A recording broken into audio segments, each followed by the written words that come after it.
Firma Indome OÜ Targa Maja lahendustest oleme rääkinud meie saadetes üsna mitmel korral. Seekord kutsuti meid traditsioonilise ehituse juurde Tallinna lähedal asuvasse Viikingite külla. Mis suhe nüüd on ülikaasaegsel tehnikal ja vanal rookatusega talumajal? Seekord on suhe selline, et vanad viikingid kutsusid appi, et küttekulud hakkavad jube kõrgeks minema ja nad palusid, et ma aitaks neid kuidagi kontrolli alla võtta. Ja seega me olemegi siin, et nende peamajas ja külaliste majas kuidagi küttejuhtimist teostada. Siin on radiaatorküte ehk elekter ja me aitame seda juhtida vastavalt sellele, et kas külalised on majas või ei ole majas, et kogu aeg ei ole vaja kütta.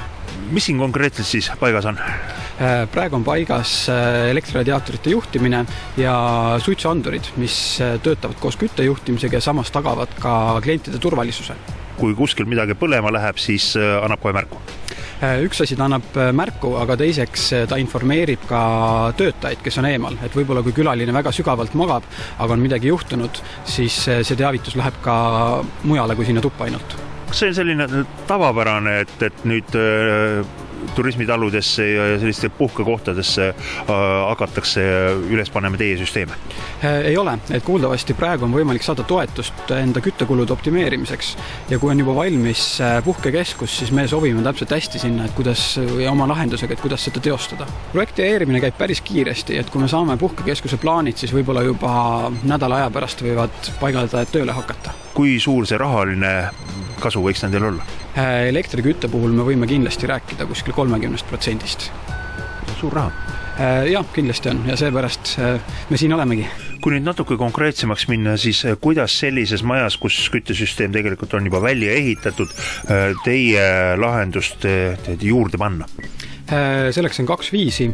Üks viis on selline, et me kasutame meie väikseid releemooduleid ja suitsuandurit. Suitsuandur mõõdab temperatuuri ja releemoodul juhib radiaatorit. Nüüd, kui peaks olema soov väga kiiresti paigaldada, siis relee, et seda ei pea kuhugi seina sisse panema, kasutame sellist pistikut. Radiaator läheb otse siia sisse, suitsuandur mõõdab jällegi temperatuuri ja ongi olemas 1 minutiga. Suitsuandur, kuhu siis see tuleb? Suitsuanduri paneme lakke ja kindlasti on oluline ära nentida, et suitsuanduri temperatuuri saab kalibreerida, et öelda, et ta ei mõõdaks kõige lae alt, vaid näiteks 1,5 meetrit altpoolt.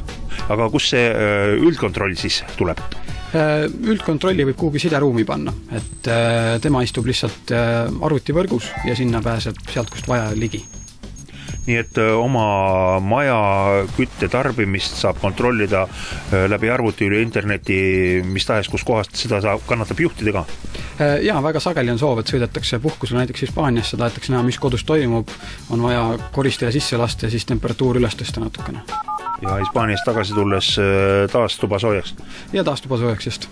Niisiis seekord targa lahenduse teema rohkem suunatud maakodudele ja siis turismitaludele. Nii et kui teilgi on maakodu, mida te soovite hoida talve läbi kergelt soojana, siis tasub mõelda küttekulude optimeerimisele.